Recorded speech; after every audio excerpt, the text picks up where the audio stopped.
కోరికలే అవి పోవాలి మన దగ్గర. దేవుడి మీద ఆనుకున్న తర్వాత సందేహాలు ఉండకూడదు. సందేహమే సాతాను. సాతాను ఎప్పుడు సందేహపరుస్తూ ఉంటుంది.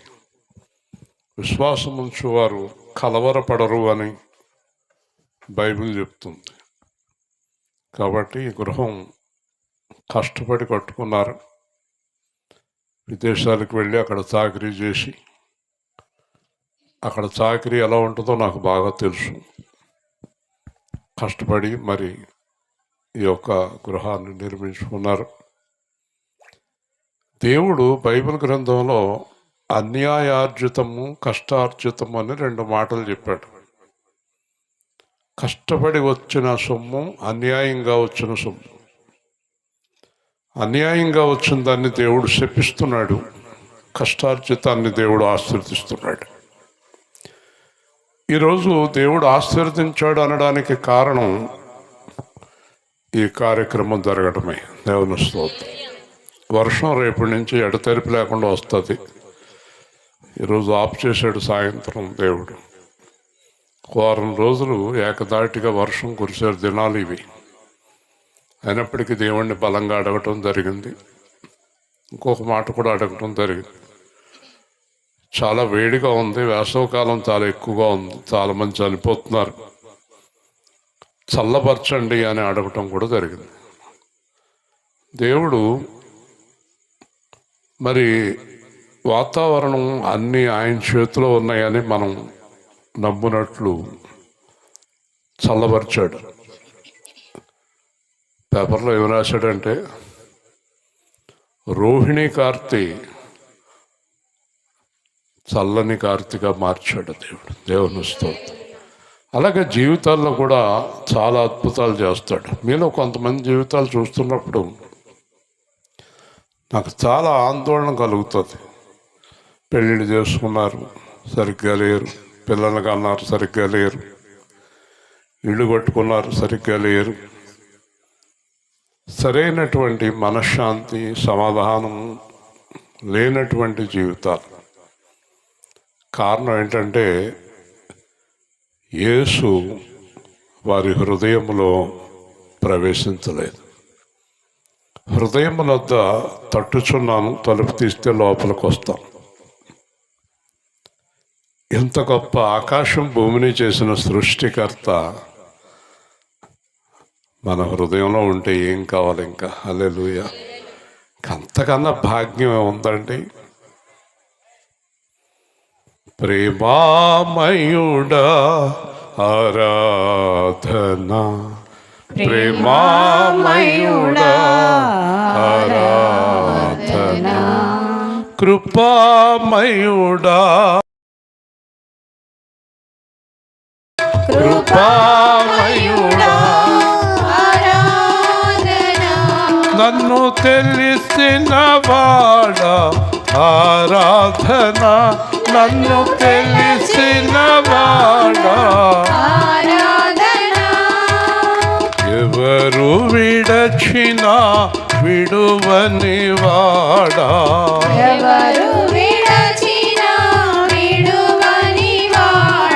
ప్రేమామయుడా ఆరాధన,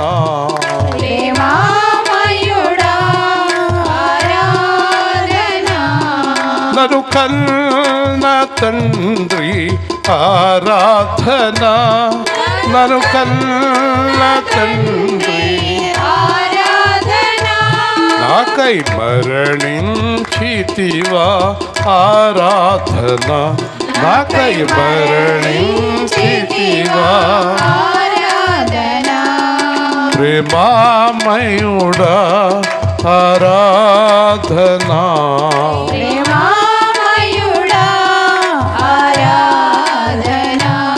పరిశుద్ధుడా పరిశుద్ధుడా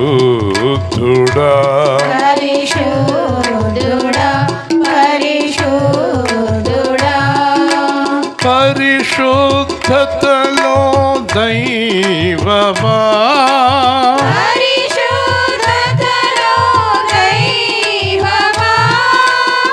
పరిశుద్ధాత్మదేవుడా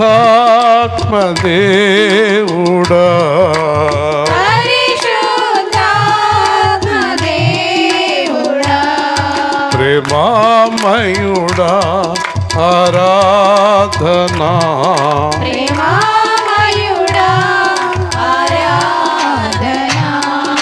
ఆరాధనా ఆరాధనా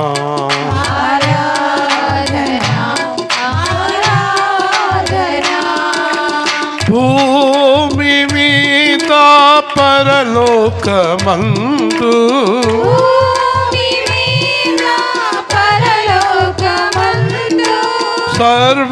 సర్వాధికారి యేసుక్రీస్తు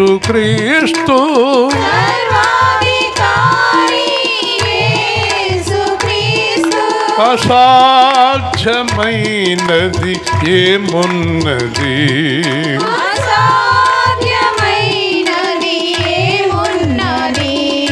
సమస్తము నీకు సాధ్యమే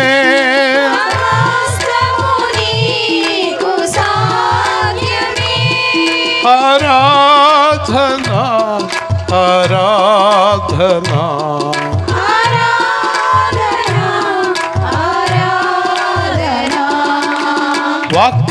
వాక్యమిచ్చావు రక్షణిచ్చావు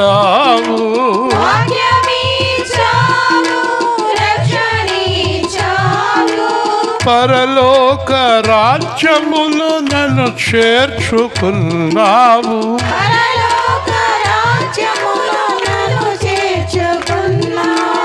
ఎన్నడు నీవు విడువవు నన్ను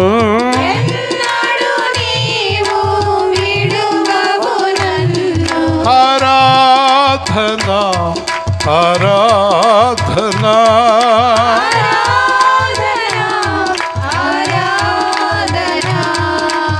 ఆత్మతో సత్యముతో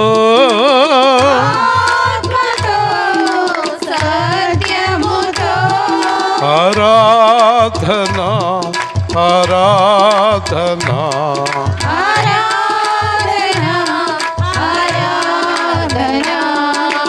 విరిగిన వారిని నలిగిన వారిని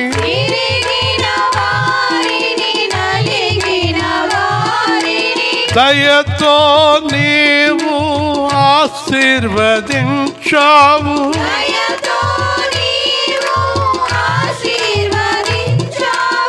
ఎవరు విడచినా నీవు విడువవు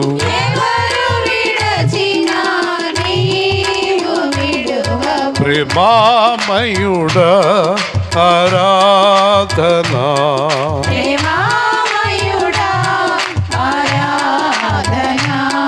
కృపామయుడా ఆరాధనా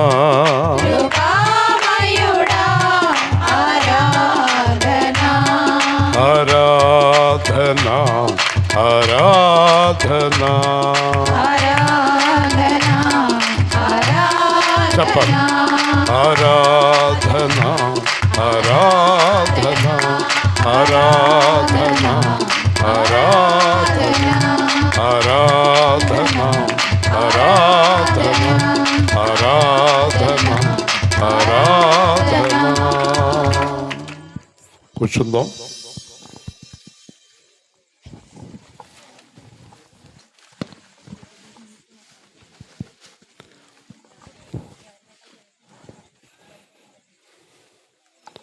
గృహానికి దేవుడు అధిపతి అని పేర్లు పెడతారు. ఈ గృహానికి యజమాని యేసుక్రీస్తు అంటారు. గృహానికి యజమానిగా మనకు యేసుక్రీస్తు కాదు ఉండవలసింది. గృహంలో ఉండేవారికి యజమానిగా ఉండాలి, గృహానికి కాదు. గృహంలో ఉండేవారు దేవుడి మాట వినరు అనుకోండి, ఆ గృహాన్ని దేవుడు ఏం చేసుకుంటాడు? కాబట్టి బైబిల్ ప్రకారం మనమే దేవుని గృహం. మనం దేవుడి మాట వినకుండా ఈ ఇంటిని కాపాడు అంటే ఆ ఇంటిని ఏం చేయాలా, ఏం కాపాడాలా? కాబట్టి నా హృదయానికి యజమాని యేసయ్య ఉండాలి. ఈ మధ్యకాలంలో నేను కొన్ని దర్శనాలు చూశాను మన సంఘంలో ఉన్న వారి గురించి. వారి జీవితాల్లో వారి పేర్లు చెప్తే వాళ్ళకు చాలా కంగారు పడతారు. కానీ ఇప్పుడు ఈ సంఘంలో వారు చాలా భక్తులుగా చలామణి అవుతున్నారు. మేము చాలా భక్తులు అన్నట్టున్నారు, కానీ వారి భక్తులు కాదు అని 2 రోజుల నుంచి నాకు దేవుడు చూపిస్తున్నాడు. కాబట్టి మనము పైకి భక్తి వేషము వేసుకున్నాం, లోపల భక్తి లేదు. లోపల యేసు లేడు. యేసు లోపల లేకుండా మీ కార్యాలు ఏమీ జరగవు. మీరు ఆశించింది ఏది దొరకదు, నిష్ప్రయోజనం అయిపోతుంది. మీరు ఇంకా అర్థం చేసుకోలేదు. మనలో చాలామంది డబ్బుని ఆశిస్తున్నాం, మనుషులను ఆశిస్తున్నాం, లోకాన్ని ఆశిస్తున్నాం, కానీ దేవుణ్ణి ఆశించటం లేదు. బైబిల్ ప్రకారం ఈ లోకంలో ఉన్నవారు అందరికన్నా మనలో ఉన్నవాడు గొప్పవాడు. మనలో ఉంటే కదా లోకమే గొప్పగా ఉంది. మధ్యాహ్నం నేను ఒక స్వప్నం చూశాను. ఈ పార్టీలందరూ వరుసగా కూర్చున్నారు. దేవుడు మాట్లాడుతున్నాడు. ఆయన ఎన్నిక చేసిన వాడే రేపు అధికారిగా వస్తున్నాడు. దేవుని స్తోత్రం. మనం అనుకున్నవాళ్ళు కాదు. దేవుడికి సమస్తము సాధ్యమే. ఒక మాట చెప్పాలంటే, యేసుక్రీస్తు దేవుడిగా కలవారు ధన్యులు అన్నారు. కానీ ఏంటో ఏమీ లేనోళ్ళలాగా అన్నీ కోల్పోయినట్టు ఉంటారు. ఎందుకో తెలియదు. యేసుక్రీస్తుకి హృదయంలో చోటు ఇవ్వలేదు. ఇక్కడ ఒక మాట మనం చూద్దాం. ఎఫెసీయులకు రాసిన పత్రిక 2వ అధ్యాయం. ఎఫెసీయులకు రాసిన పత్రిక 2వ అధ్యాయం 18వ వచనము నుండి చాలా శ్రద్ధగా దేవుని మాటలు విందాం. ఆయన ద్వారానే మనము ఉభయలము ఒక ఆత్మయందు తండ్రి సన్నిధిని చేరగలిగి ఉన్నాము. కాబట్టి మీరిక మీదట పరజనులను పరదేశులనై నుండక పరిశుద్ధులతో ఏకపట్టణస్థులను దేవుని ఇంటివారునై ఉన్నారు. క్రీస్తు యేసే ముఖ్యమైన మూలరాయి ఉండగా అపోస్తలులను ప్రవక్తలను వేసిన పునాది మీద మీరు కట్టబడి ఉన్నారు. ప్రతి కట్టడమును ఆయనలో చక్కగా అమర్చబడి ప్రభువునందు పరిశుద్ధమైన దేవాలయమగుటకు వృద్ధి పొందుచున్నది. ఆయనలో మీరు కూడా ఆత్మ మూలముగా దేవునికి నివాస స్థలమై ఉండుటకు కట్టబడుచున్నారు. చూసారా, ఈ గృహానికి దేవుడు ప్రాధాన్యత ఇవ్వడం, ఒక పెద్ద చర్చికి దేవుడు ప్రాధాన్యత ఇవ్వడం, ఒక పెద్ద ప్యాలెస్ను చూసి దేవుడు సంతోషించడు. ఒక ఆయన పెద్ద పేరు పెడతాడు, యేసుక్రీస్తు గృహం అంటాడు. ఆ గృహం 100 కోట్లు పెట్టి కట్టాడు. అయినా దేవుడికి సంతోషం ఏమి ఉండదు. వాక్యం ప్రకారం నువ్వు దేవాలయముగా ఉంటేనే ఆయనకి సంతోషం. హల్లెలూయా. ఎవరు దేవాలయంగా? ఈ ఇంట్లో ఉన్నవారు దేవుడికి ఆలయముగా, దేవాలయముగా కట్టబడుచున్నారు ఆత్మ మూలముగా. అంటే అర్థం ఏంటంటే, దేవాలయము అంటే దేవుడు నివసించు ఆలయం. క్రైస్తవ జీవితంలో దేవుడు అంటే పరిశుద్ధాత్మ దేవుడు. కొరింథీ 3 ప్రకారం మన లోపల పరిశుద్ధాత్మ నివసిస్తాడు కనుక మనము దేవాలయం. దేవాలయం తాగుతుందా? దేవాలయం అబద్ధాలు ఆడుతుందా? దేవాలయం వ్యభిచారం చేస్తుందా? దేవాలయం డబ్బులు ఎగ్గొడుతుందా? దేవాలయం మాట తప్పుతుందా? దేవాలయం స్వార్థంగా ఉంటుందా? దేవాలయము నీచమైన పనులు చేస్తుందా? దేవాలయము పరిశుద్ధ ఆలయం, దేవుడి చేత కట్టబడుతున్న ఆలయం. మనల్ని యేసుక్రీస్తు పరిశుద్ధాత్మ ద్వారా దేవుడు నివాసంగా కట్టుచున్నాడు. హల్లెలూయా. మనలో ఎవరు నివసించాలి? దేవుడు నివసించాలి. చెప్పండి, నాలో ఎవరు చెప్పండి. కాబట్టి పాట పాడుకుంటాం, నీలో యేసు ప్రభు, నాలో యేసు ప్రభు.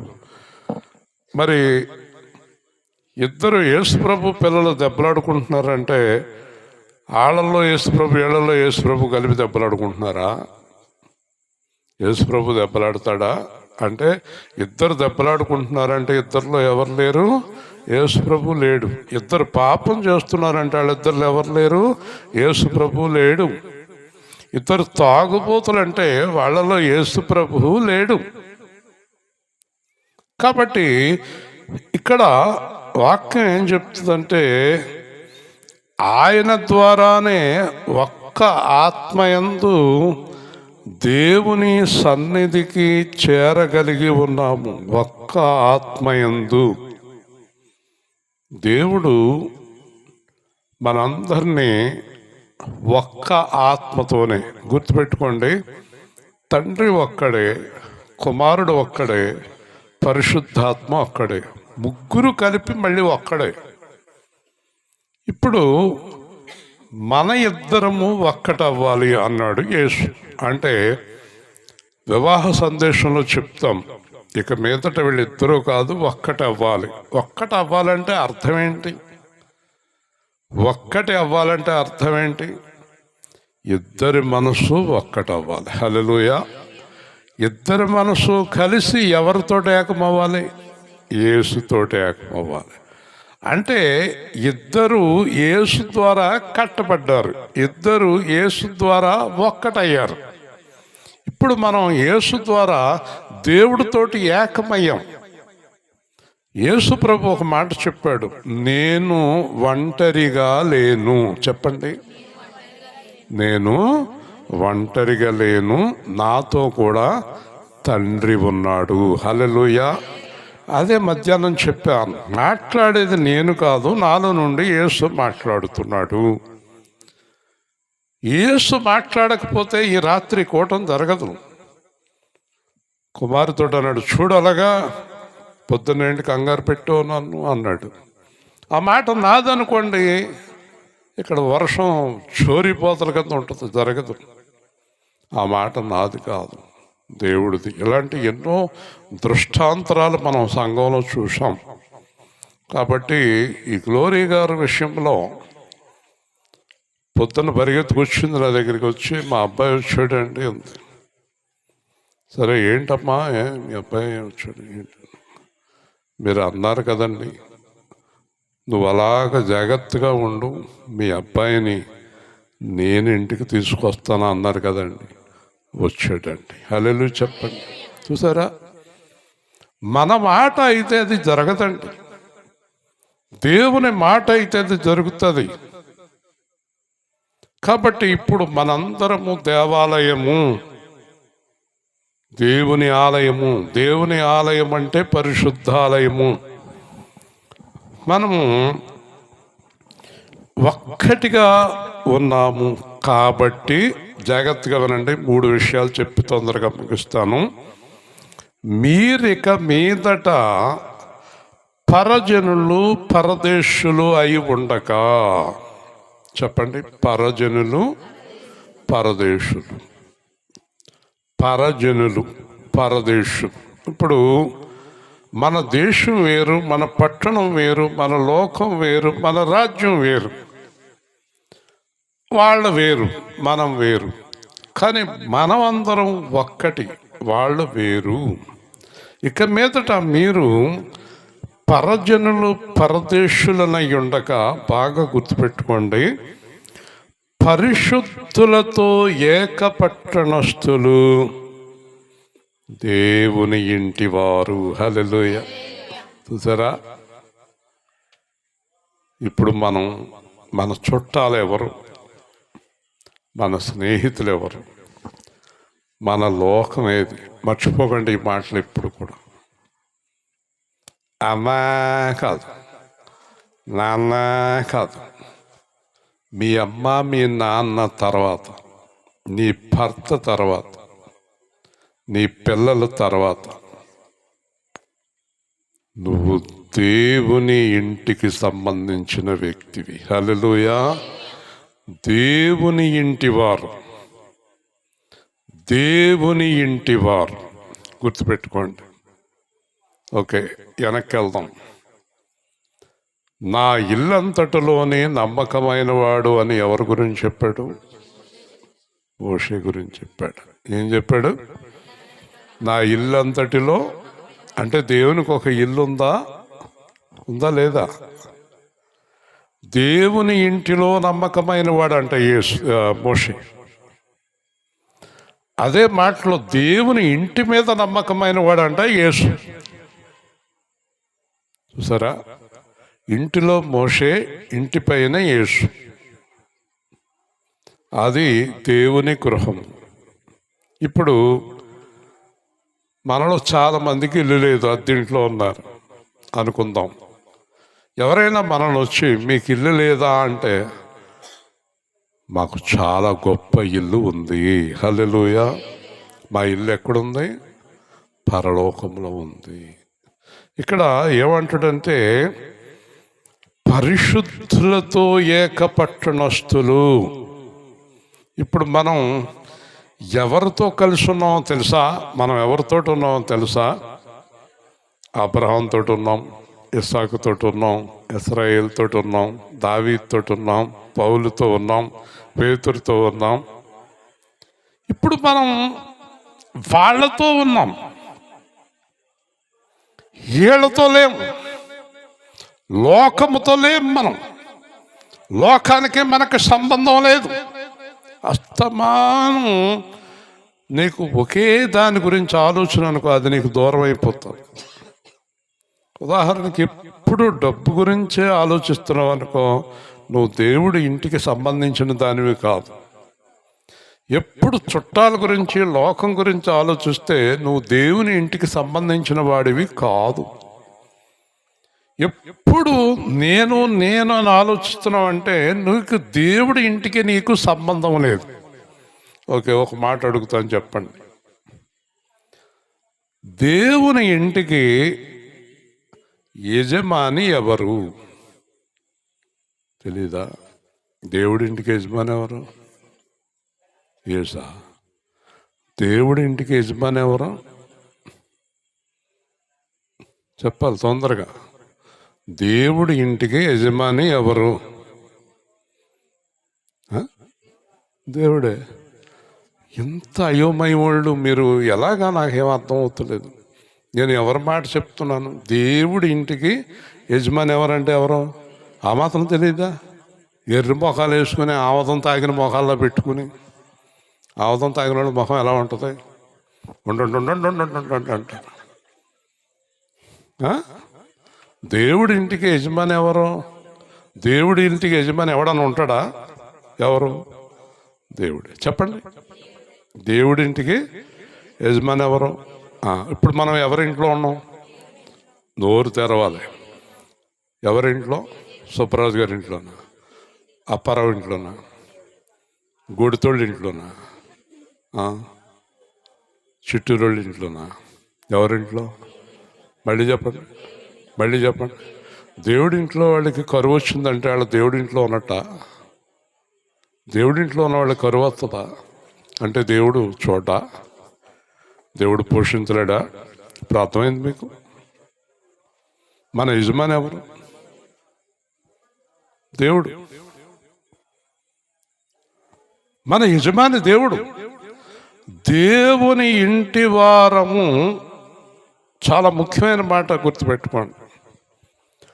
మనం జీవించేది పరిశుద్ధులతో కలిసి, హల్లెలూయా.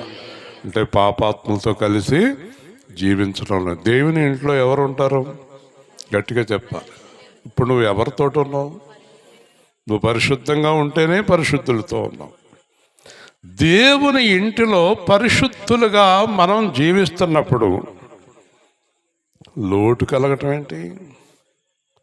అసలు లోటు కలగటం ఏంటి అంటున్నాను. అంటే దేవుడు చేతగానివాడా?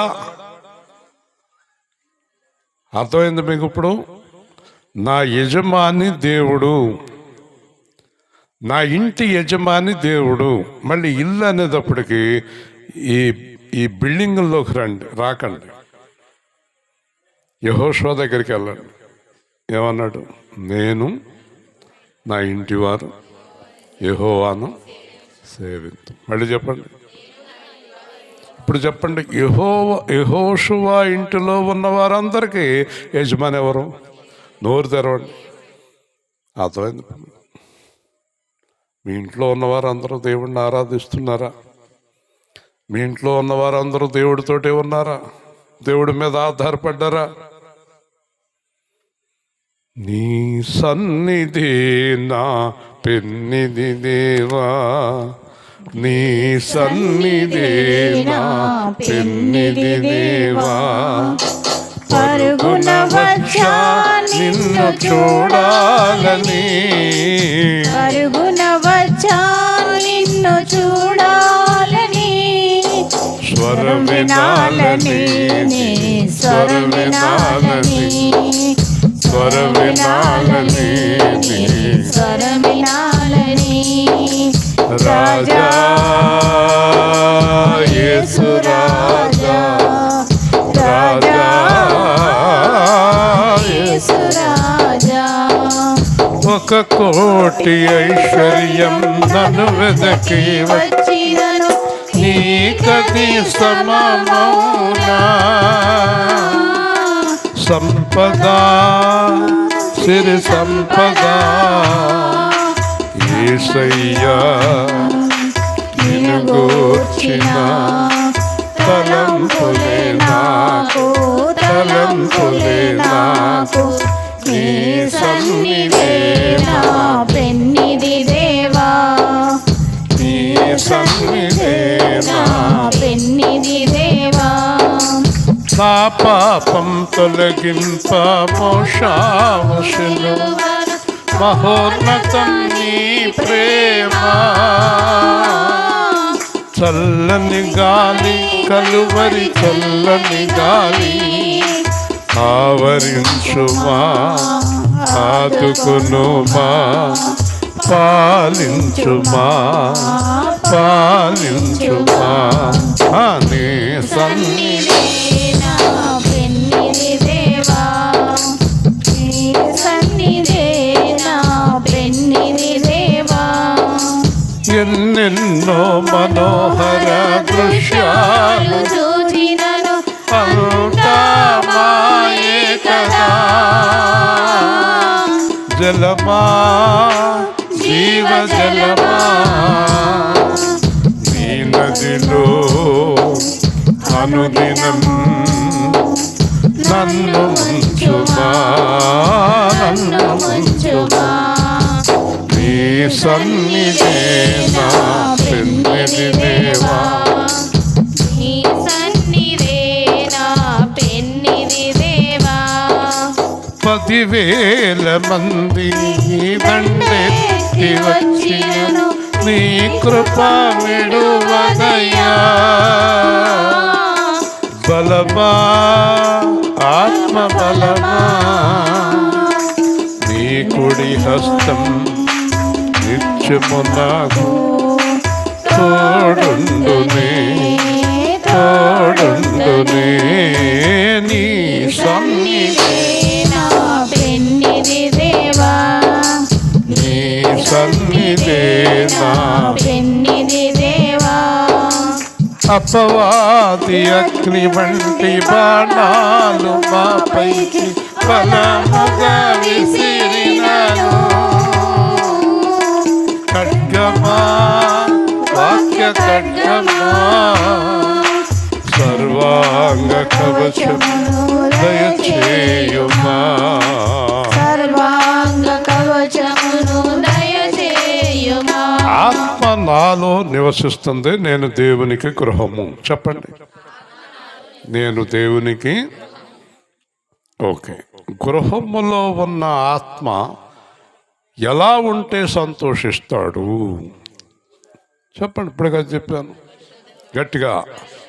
మరి నువ్వు పరిశుద్ధంగా లేకుండా నీ లోపల ఉన్న దేవుని ఆత్మ సంతోషించకుండా నీకు ఆశీర్వాదం ఎలా కలుగుతుంది? నీకు ఆశీర్వాదం ఎలా కలుగుతుంది? వింటున్నారా? నా ఇంటిలో నా భార్య, నా పిల్లలు, నా కుటుంబం ద్వారా నాకు ఎప్పుడూ సంతోషం లేనప్పుడు ఆ ఇంటిలో నేను ఎలా ఉండగలను?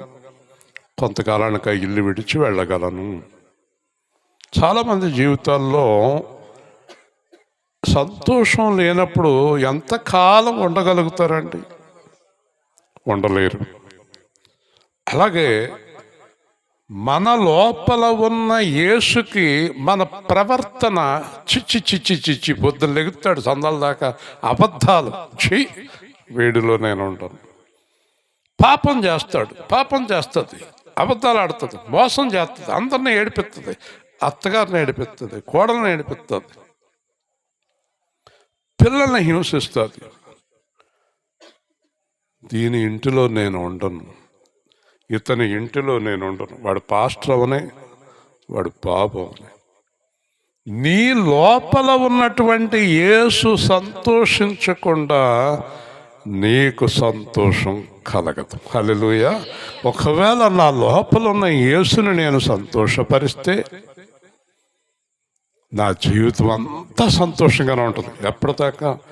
మరణం వరకు. హల్లెలూయా.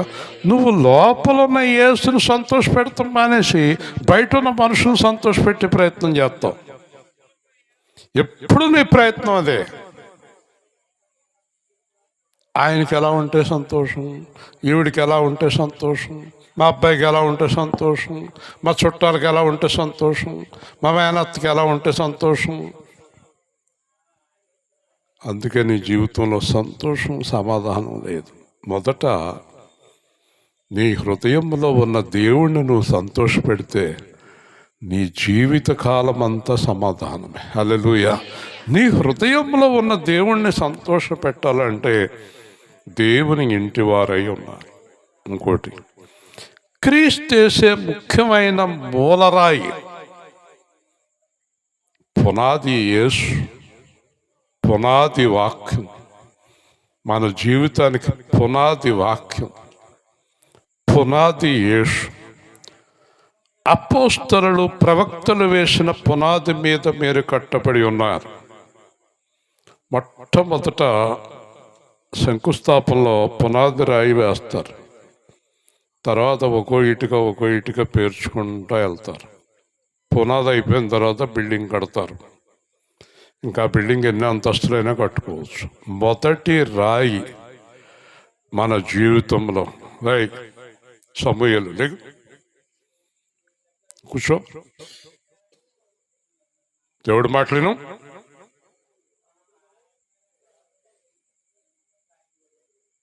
జాగ్రత్తగా ఉండండి. పునాది రాయి యేసు, పునాది మీద మిగతా రాళ్ళు అపోస్తలులు, దేవుని శిష్యులు. దీనికి అర్థం ఏంటో తెలుసా? నువ్వు ఎలా కట్టబడుతున్నావు అంటే నీ జీవితానికి పునాది యేసు, రాయి, మూలరాయి యేసు, తర్వాత అపోస్తలులు ప్రకటించిన వాక్యం, సువార్త కట్టుకుంటూ. అంటే బైబిల్ గ్రంథంలో యేసుక్రీస్తుని పునాదిగా వేసుకుని అపోస్తలుల యొక్క జీవితాన్ని, వారి యొక్క వాక్యాలను అనుసరిస్తూ మనము ఎదుగుతూ ఉంటే కనుక ఆ బిల్డింగ్ని ఎవ్వరు కదపలేరు అంటాడు పౌలు. హల్లెలూయా. అంటే నేను దేవుని చేత కట్టబడ్డాను అంటే వాక్యానుసారంగా ఉన్నాను. నా జీవితంలో ప్రతి విషయంలోని వాక్యానుసారంగా ఉన్నాను నేను. అసలు పునాదే యేసు, నా పునాదే యేసు. చాలామంది పునాది యేసు కాదు. 2 పునాదులు చెప్పాడు దేవుడు, గుర్తుపెట్టుకోండి. ఒక పునాది యేసు, ఒక పునాది సాతాను, లోకం. ఒక పునాది బండ మీద, ఒక పునాది ఇసుకలో. ఈ రోజున చాలామంది సంఘాలు, పాస్టర్లు, విశ్వాసులు ఇసుకలో పునాది. ఇసుకలో పునాది అయితే ఏమవుతుంది? అందుకే చాలా జీవితాలు కూలిపోయినాయి. దేవుడు పునాది కాదు, ఇసుకలో పునాది వేశారు. వాక్యం వాళ్ళ జీవితంలో ఉండదు, వాక్యానుసారంగా బతకరాళ్ళు. కాబట్టి పునాది లేదు కనుక బిల్డింగ్ కూలిపోతుంది. నెమ్మదిగా వాక్యం ద్వారా కట్టుకుంటూ వచ్చాడు ఈ సేవా కేంద్రాన్ని. అందుకు ఇంత స్ట్రాంగ్గా ఉంటుంది. ఈ పునాది తర్వాత అపోస్తలుల మీద మనము కట్టబడి ఉన్నాము. ప్రతి కట్టడము ఆయనలో చక్కగా అమర్చబడి, అర్థం చేసుకోండి, కట్టడం ఎలా ఉందట, చాలా చక్కగా కట్టబడుతున్నారన్నమాట. ఇంకా వాళ్ళని ఎవరు కదపలేరన్నమాట. ఎలాగో తెలుసా, పౌలు ఏమన్నాడు తెలుసా, నన్ను యేసుక్రీస్తుని ఎవ్వరు విడదీయలేరు. చెప్పండి, ఎవరైనా కాక వెళ్ళిపోతావు నువ్వు. ఇప్పుడు వస్తానండి అంటావు, మళ్ళీ 10 రోజుల దగ్గర కనబడవు. నువ్వు దేవుళ్ళో ఉన్నావా? ఎవరైనా నిన్ను ఆకర్షిస్తే వాక్యాన్ని పక్కన పెట్టేసి, దేవుణ్ణి పక్కన పెట్టేసి వెళ్ళిపోయి వాళ్ళతో కులుకుతావు నువ్వు. ఎక్కడికైనా నీకు ఇష్టమైన ప్రదేశానికి వెళ్ళినప్పుడు దేవుడు గుర్తుండడు, వాళ్ళతోటే హాయిగా జీవిస్తావు నువ్వు. నువ్వు దేవుళ్ళో కట్టబడ్డావా? నువ్వు దేవుళ్ళో ఉన్నావా? ఎటు గాలి వీస్తే అటు సాగిపోతావు నువ్వు. నువ్వు దేవుళ్ళో లేవు. ఏ గాలి వీస్తే ఆ గాలి పక్కకి వెళ్ళిపోతావు. నువ్వు దేవుళ్ళో కట్టబడిన దానివి కాదు, కట్టబడిన వాడువు కాదు. ఎవ్వరూ నన్ను యేసుక్రీస్తు నుంచి వేరు చేయలేరు అన్నాడు పౌలు. నువ్వు చెప్పగలవా ఆ మాట? ఎవరన్నా ఒక ఆవిడ ఫోన్ చేసి, అమ్మా కొంత డబ్బు ఇస్తాను వచ్చే నా దగ్గరికి. అది కాదమ్మా, అది కాదు ఇస్తాను రా అంటే వెళ్ళిపోతాం. బ్యాగ్ సర్దుకుని పోతాం, అంత మళ్ళీ కనబడం. కొడుకు కేకత్తి వెళ్ళిపోతావు, కూతురు కేకత్తి వెళ్ళిపోతావు, అమ్మ కేకత్తి వెళ్ళిపోతావు, నాన్న కేకత్తి వెళ్ళిపోతావు. దేవుడు గొడవ తర్వాత అంటావు. దేవుడికి ప్రాధాన్యత ఇవ్వవు, దేవుడు చిత్తాన్ని గ్రహించవు. నేను వెళ్ళాలి అనుకుంటే దేవుడు నాతో చెప్తేనే వెళ్ళాలి. దేవుడిని అడగను. నీ స్వార్థం కోసం, నీ స్వలాభం కోసం నువ్వు ప్రణాళికలు వేసుకుని వెళ్ళిపోతూ ఉంటావు. కానీ నువ్వు దేవుళ్ళో కట్టబడిన వాడివి, కట్టబడిన దానివి కాదు. దేవుని స్తోత్రం. దేవుళ్ళో కట్టబడిన జీవితాలు ఎప్పటికీ స్థిరపడవు. స్థిరపడినట్టు కనబడతారు కానీ కూలిపోతారు. ఒకరోజు నాకు ఒక బాగా పరిచయమైన వ్యక్తిని చూపించాడు నాకు. అతను మేడల మీద మేడలు, మిద్దెల మీద మిద్దెలు, మందిరాల మీద మందిరాలు కట్టేస్తున్నాడు. ఒకరోజు నాకు చూపించాడు. మొత్తం అంతా ఒక్కసారిగా కూలిపోయి మట్టిలో కలిసిపోయింది.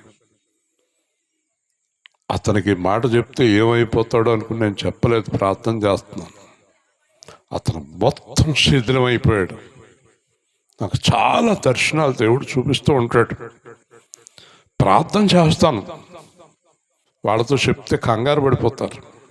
నాకు బాగా పరిచయమైన వ్యక్తి అతను. మొత్తం కూలిపోయాడు, అన్నీ ఏమీ లేకుండా అయిపోయాడు. చాలా ఉన్నాయి అనుకున్నాడు, సున్నాకు వచ్చేసాడు. దేవుళ్ళో కట్టబడిన కట్టడం అలా అవ్వదు. హల్లెలూయా. అంతకంతకు స్ట్రాంగ్గా బాగా కట్టబడిన కట్టడం వలె ఉంటారు. హల్లెలూయా.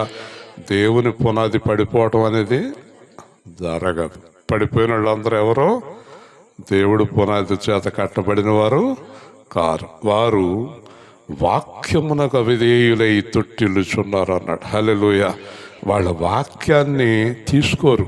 అమ్మ చెప్పింది కదా వాక్యం గొడవ లేదు, నాన్న చెప్పాడు కదా వాక్యం గొడవద్దు, మొగుడు చెప్పాడు కదా వాక్యం గొడవద్దు, బంగారం డబ్బులు చెప్తుంది కదా వాక్యం గొడవద్దు. నేను ఒక మాట చెప్పనా, వాక్యానికి అవిధేయులైన సంఘానికి మీరు వెళ్ళకూడదు. ఆ సేవకుడికి మీరు దండం పెట్టకు, వందనాలు చెప్పకూడదు. మీరు వాక్యానికి అవిధేయులైన విశ్వాసులతో మీరు సహవాసం చేయకూడదు. పౌలు అన్నాడు, ఆ దుర్మార్గుల్ని వెలేయండి అన్నాడు. హల్లెలూయా. మీరు చాలా స్ట్రిక్ట్గా ఉండాలి.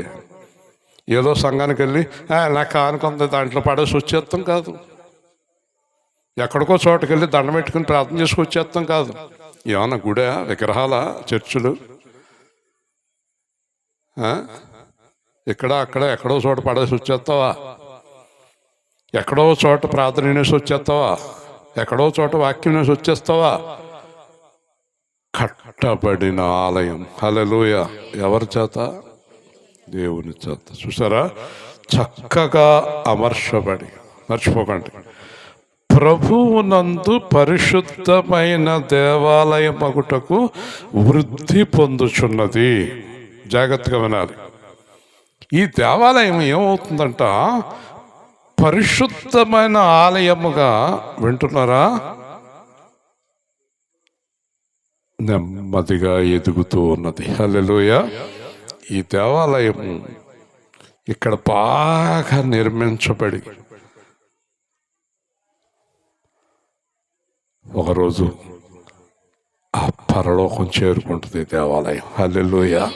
ఇలాగెళ్ళాలి కానీ ఇలాగా రాకూడదు. ఇలాగా వెళ్ళాలా, ఇలాగా పడిపోవాలా?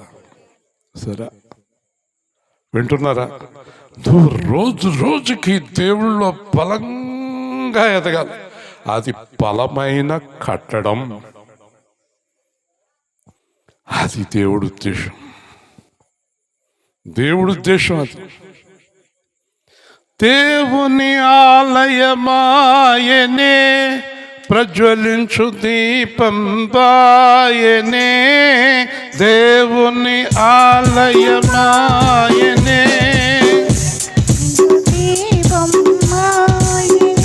జీవజలములతో వారి దాహమును, జీవజలములతో వారి దాహమును తీర్చు జీవనది ఆయనే, తీర్చు జీవనది ఆయనే. ఇదిగో మనుషుల మధ్యన దేవాది దేవుడు వాసం చేయుచుండే. ఇదిగో మనుషుల మధ్యన దేవాది దేవుడు వాసం చేయుచుండే. తాను కాపురముండు స్థలము, తన స్వంత ప్రజల మధ్యనే. దేవుడు తానే వారి దేవుడై ప్రతి బాష్ప బిందువు తుడచున్. ఇదిగో మనుషుల మధ్యన దేవాది దేవుడు వాసం చేయుచుండే.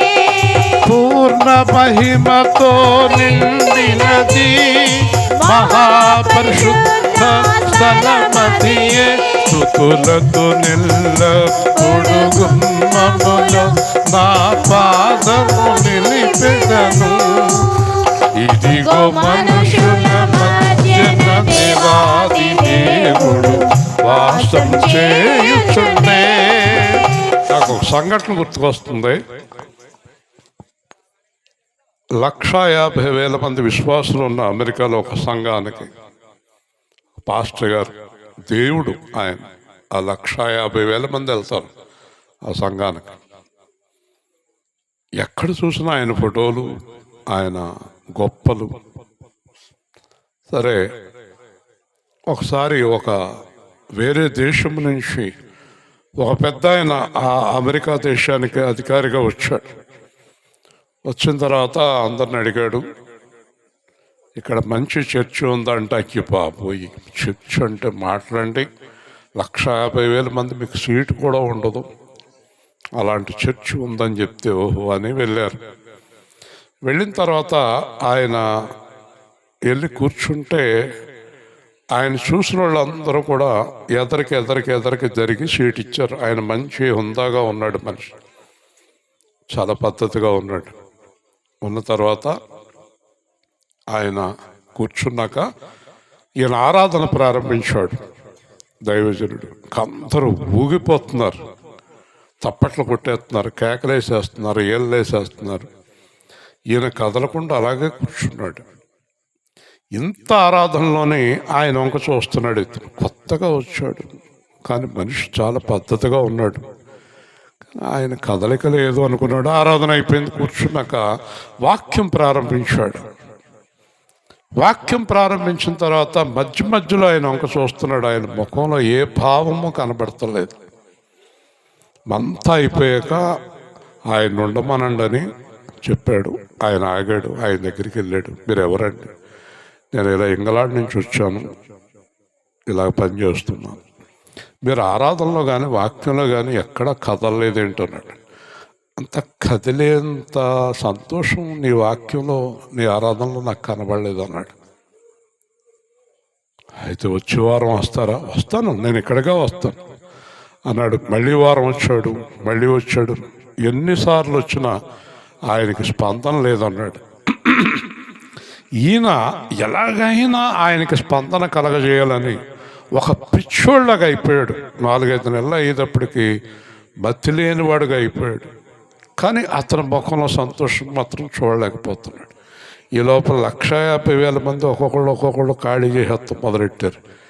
ఏడు పిచ్చోడి దగ్గరికి వచ్చాం అనవసరం. కొన్నాళ్ళకి అందరూ వెళ్ళిపోతున్నారు. మొత్తం చర్చ్ అంతా ఖాళీ అయిపోయింది. కానీ ఆయన అలాగే కూర్చుని ఉంటున్నాడు. ఆయన వస్తున్నాడు. ఇంచుమించు 2,000 మందికి పడిపోయింది 150,000 నుంచి. ఇంకా తగ్గిపోతున్నారు. మళ్ళీ మోకరింతున్నాడు, ఏడుస్తున్నాడు దేవుడి దగ్గర. అయ్యా, ఆయనకి నేను సంతోషం కలిగించలేకపోతున్నా, ఆయన్ని నేను తృప్తిపరచలేకపోతున్నాను. ఇన్ని లక్షల మందిని పోజేసి నేను ఎందుకు ఆయన్ని సంతోషపెట్టలేకపోతున్నాను అని ఒక బాధ, దుఃఖం మొదలైపోయింది. ఏడవటం మొదలుపెట్టాడు. తర్వాత 2,000 మంది 1,000 అయ్యారు, 1,000 మంది 200 అయ్యారు. మొత్తం చర్చి ఖాళీ అయిపోయినా కూడా ఆయన మాత్రం వస్తున్నాడు. ఒకరోజు ఆరాధన చేయకుండా మోకరించి కన్నీరు కారుస్తున్నాడు. చాలా కన్నీరు కార్చాడు.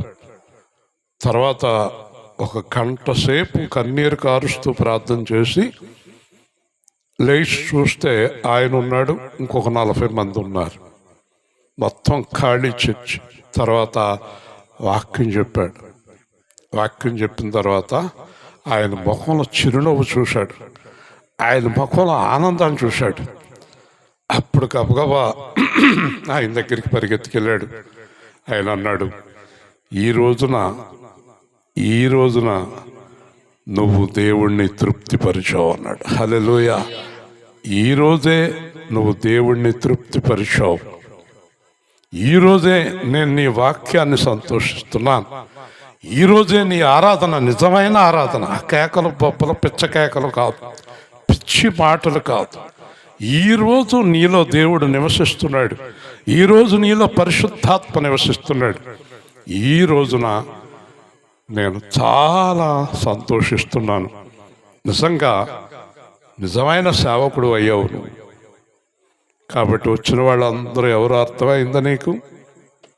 పై క్రైస్తవులే కానీ దేవుడు ఉన్న క్రైస్తవులు కాదు. ఈ 40 మంది నేను నువ్వే అక్కడికి వెళ్ళేవారం. హల్లెలూయా.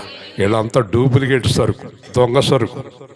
ఇంటికాడ ఒక రకంగా ఉంటారు, ఇంటికి వెళ్ళాక ఏదో చేస్తారు, ఇక్కడ అంటారు, ఏముండదు. చివరికి అంతా ఉత్తిదే.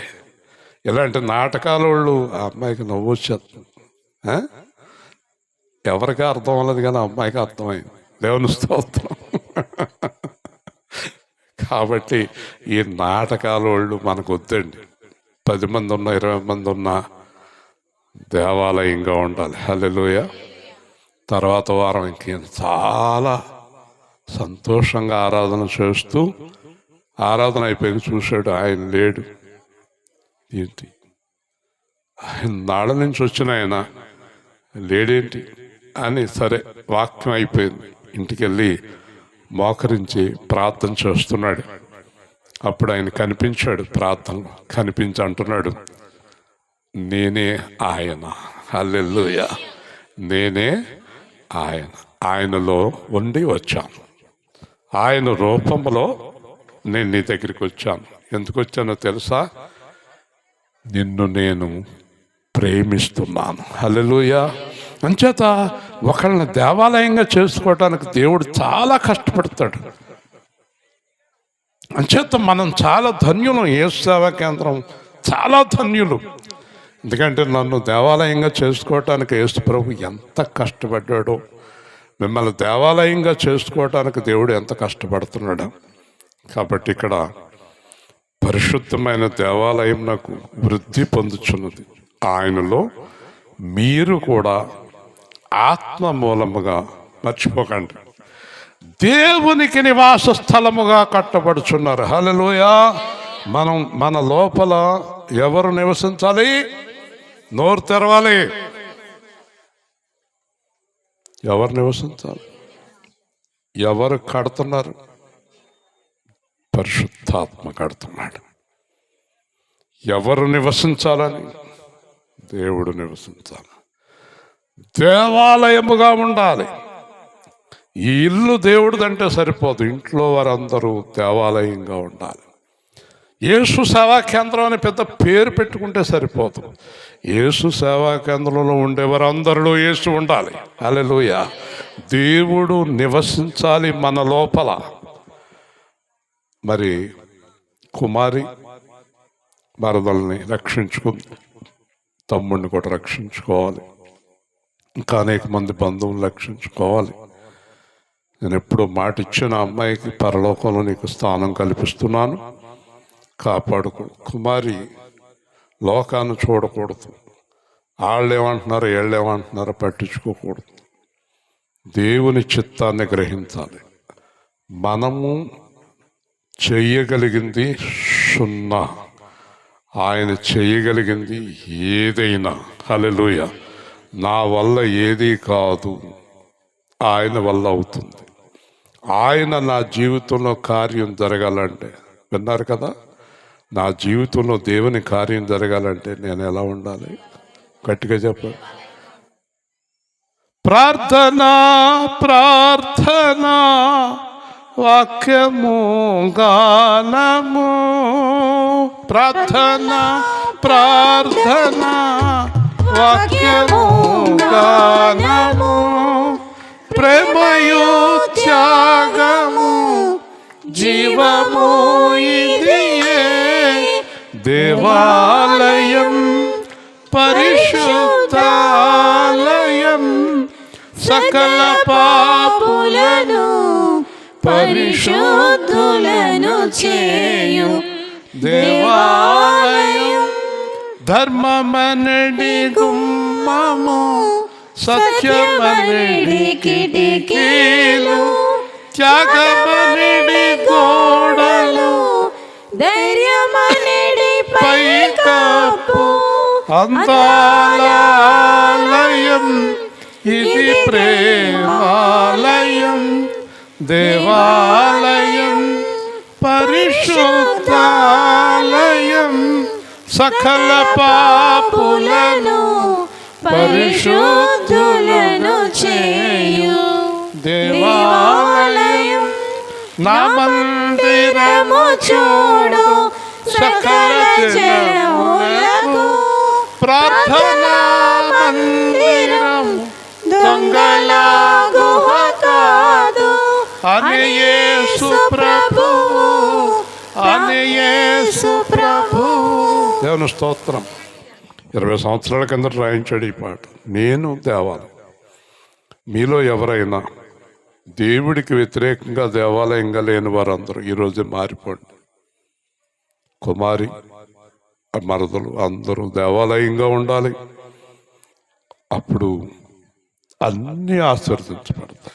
నీ గృహం, నీ పొలం, నీకేముందో, నువ్వు ఏ పని చేస్తున్నావో ఆ పని ఆశీర్వదిస్తాడు. నువ్వు చెయ్యి సాపు, చెయ్యి ఇలా ఉంటుంది. కుమారి ఒక ఆవిడ, అమ్మా నేను పాపంలోంచి వెళ్ళిపోవాలనుకున్న ఆవిడికి ఆశ్చర్యకరమైన విషయం తెలుసా? సహాయం చేసి పంపించింది. హల్లెలూయా. ఎంత మంచి మనసు, ఎంత పెద్ద మనసు. నేనే అంత సహాయం చేయలేకపోయాను, ఏదో కొద్దిగా చేశాను, కానీ చాలా పెద్ద సహాయం చేసి పంపించింది. ఇది ఆ మనసు. ఎవరికన్నా సహాయం చేద్దాం, ఎవరికన్నా ఏదైనా చేద్దాం అనేటటువంటి మనసు అంత సులువైన మనసు కాదు. మన దగ్గర ఈ జేబులో 50,000, ఈ జేబులో 50,000 ఉన్నా రూపాయలు ఎవరికే ఇవ్వద్దు. అలాంటి వారు ఆశీర్వదింపడతాం కష్టం. ఇచ్చే మనసు పుచ్చుకున్నట్టు కంటే భాషలే చెయ్యం కదా. ఇక నుంచి మనం అందరం దేవాలయంగా ఉందాం. ప్రేమగల తండ్రి, దేవాధిపతి అయిన ప్రభువా, ఈరోజు మీరు ఇచ్చిన వాక్య భాగాన్ని బట్టి స్తోత్రాలు. మరి విజయశాంతి భర్తను, కుటుంబాన్ని దీవించి ఇచ్చిన గృహాన్ని పూర్తి చేయండి. పాల్గొన్న సంఘాన్ని దీవించండి. కష్టపడిన పిల్లలను, వాయిద్యాలు వాయించిన వారిని దీవించండి. ఈ కార్యక్రమంలో పాల్గొన్న ప్రతి ఒక్కరిని దీవించండి. యేసు నామములో ప్రార్థిస్తున్నాము తండ్రి, ఆమేన్. రేపు రాత్రి గేటు దగ్గర నుంచి, అదే స్తంభాల దగ్గర కదా జ్యోతి, అదే చెప్తే